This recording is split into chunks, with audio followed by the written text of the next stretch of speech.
Welcome back.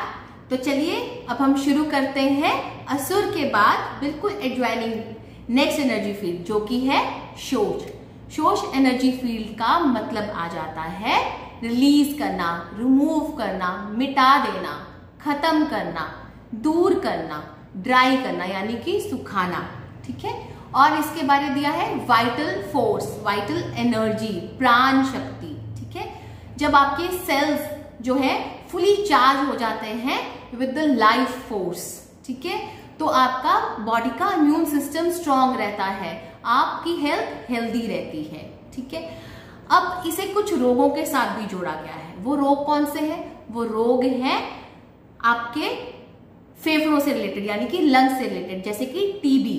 ठीक है, उसके बाद आ जाता है सांस की प्रॉब्लम, सांस लेने में दिक्कत, क्योंकि वाइटल फोर्स से कनेक्टेड है। और आ जाता है इसमें ट्यूमर, अगर बॉडी में कोई भी चीज एक्स्ट्रा बढ़ेगी, ट्यूमर एक्स्ट्रा बढ़ता है तो इन्फ्लेमेशन उसका बढ़ना, यानी कि सूखना नहीं है ना, सूजन बढ़ना। तो एक्चुअली में काम क्या है? सुखाना, ड्राई करना। तो जब सूखेगा नहीं तो कौन सी प्रॉब्लम आएगी? सूजने की, कोई एक्स्ट्रा बॉडी में पार्ट बढ़ने की, तो उससे ट्यूमर पैदा होगा।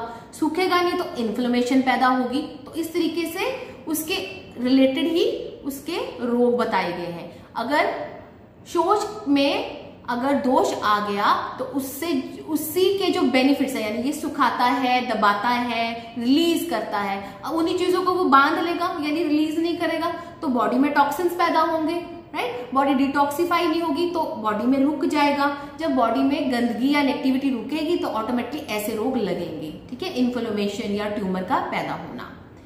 ठीक है, इसके बाद हम बात करते हैं विश्वकर्मा प्रकाश की। हम लोगों ने जब 16 जोन्स की थी तब हमने बात की थी विश्वकर्मा प्रकाश की। ये जोन आ जाती है वेस्ट नॉर्थ वेस्ट। तो तब बात की थी कि यहाँ पर उन्होंने विश्वकर्मा प्रकाश जी ने कोप भवन बनाने को कहा। उन्होंने कहा कि पुराने समय एक ये जगह होती थी, निर्धारित होती थी कोप भवन की, तो जो किसी को रोना होता था वो इस जगह पे जाके रो लेता था, विलाप कर लेता था, तो इसे रोदन भी कहा गया।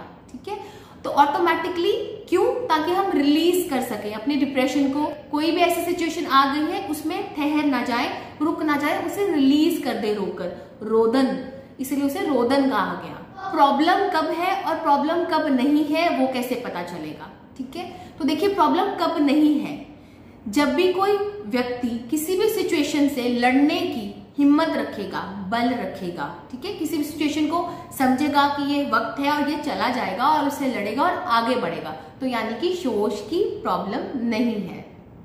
मोरओवर उसके शत्रु नहीं होंगे या बहुत कम होंगे। ये क्यों? ये एज अ सिम्टम क्यों देखेंगे? क्योंकि वो हर चीज को रिलीज कर देता है। प्रॉब्लम आई है उसको मानता है और वो प्रेजेंट में जीता है कि भाई हो गया, चलो छोड़ो आगे बढ़ो। तो जो कह रहा है चलो छोड़ो आगे बढ़ो, तो उसके शत्रु कैसे बनेंगे? तो ये हो गया कि शोष में प्रॉब्लम नहीं है, शोष में प्रॉब्लम नहीं है। तो प्रॉब्लम कब है? जब हमने शोष के पद को चेक करना है, देखना है। अब वो समझते हैं। ऑटोमेटिकली अगर प्रॉब्लम है तो जो रोग बताए थे, क्योंकि प्राण शक्ति की कमी है ना, और सूखने नहीं देता, खत्म नहीं करता, बांधे रखता है शरीर में, तो ऑटोमेटिकली रोग पैदा होंगे। तो जब पर्सन को हेल्थ इश्यूज आएंगे, टीबी या लंग से रिलेटेड या सांस से रिलेटेड, ट्यूमर, राइट, डिप्रेशन, तो यानी कि शोष के पद को करेक्ट करना है, उसे देखना है।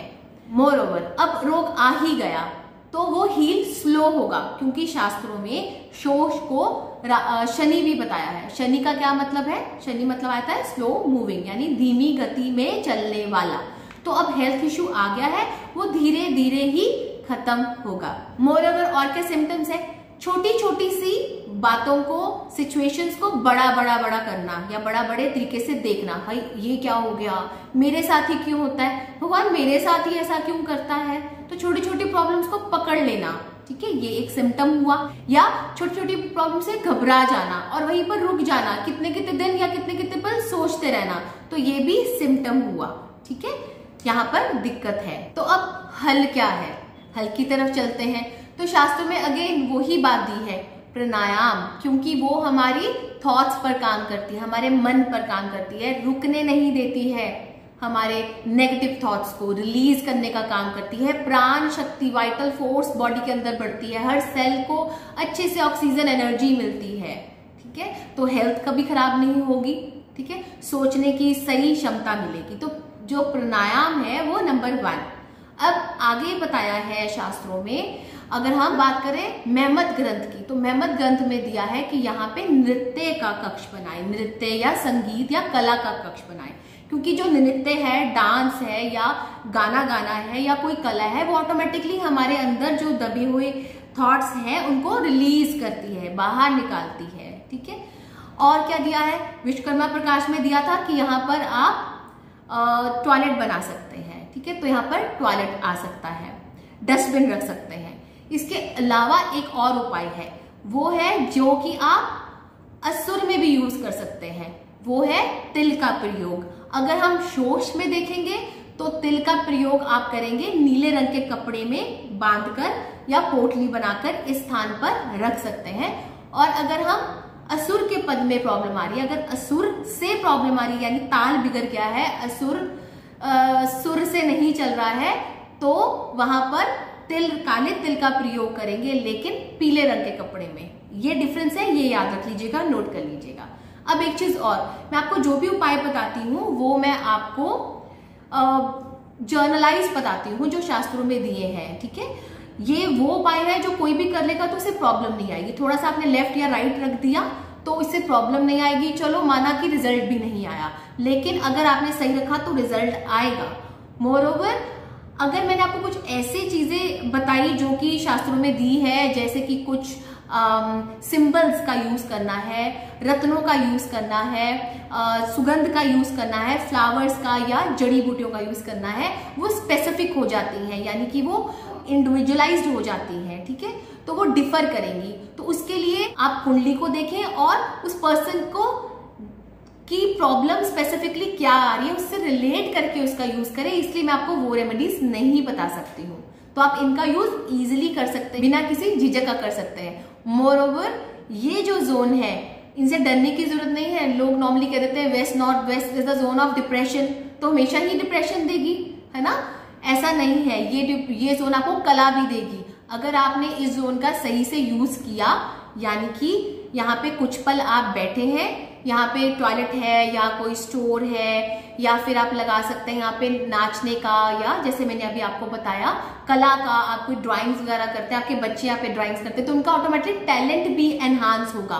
तो ऐसा नहीं होता कि कोई भी जोन पूरी तरह नेगेटिव है, कोई भी जोन नेगेटिव नहीं है, क्योंकि हर जोन पॉजिटिव और नेगेटिव दोनों लिए हुआ है।